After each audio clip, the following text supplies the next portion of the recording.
در تیزر منتشر شده برای قسمت جدید سیب ممنوعه میبینیم زمانی که خبرنگارا در مورد روابط جدید دوآن و اندر سوال میکنن، اندر به یک بار میپره وسط و با گرفتن دست دوآن اعلام میکنه که این یک رابطه نوپا نیست و از قدیم این رابطه وجود داشته و فقط الان این رابطه چون که ممکنه به ازدواج ختم بشه علنی تر شده. دوآن هم که جلوی کلی خبرنگار قرار داشت مجبور میشه با سکوتش این حرفای اندر رو تایید کنه. اما از سوی دیگه در تیزر میبینیم که بالاخره کمرو موفق میشه سر یلدیز رو شیره بماله، چرا که میبینیم بالاخره ازدواج دروغین و خواستگاری و عشقبازی های کمرو با عمر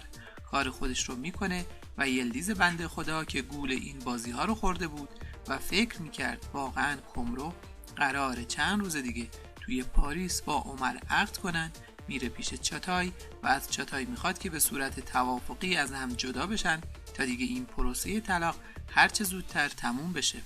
اما یلدیز وقتی که از دادگاه برمیگرده و عملاً حکم طلاق رو توی دستش گرفته بود به یک بار کمرو رو پشت در خونه میبینه، کمرویی که الان باید توی پاریس در جشن عروسیش با عمر میبود، با لبخندی شیطانی به یلدیز میفهمونه که سرش کلاه گذاشته و این بار این یلدیزه که باید چمدون به دست از خونه چاتای بره بیرون.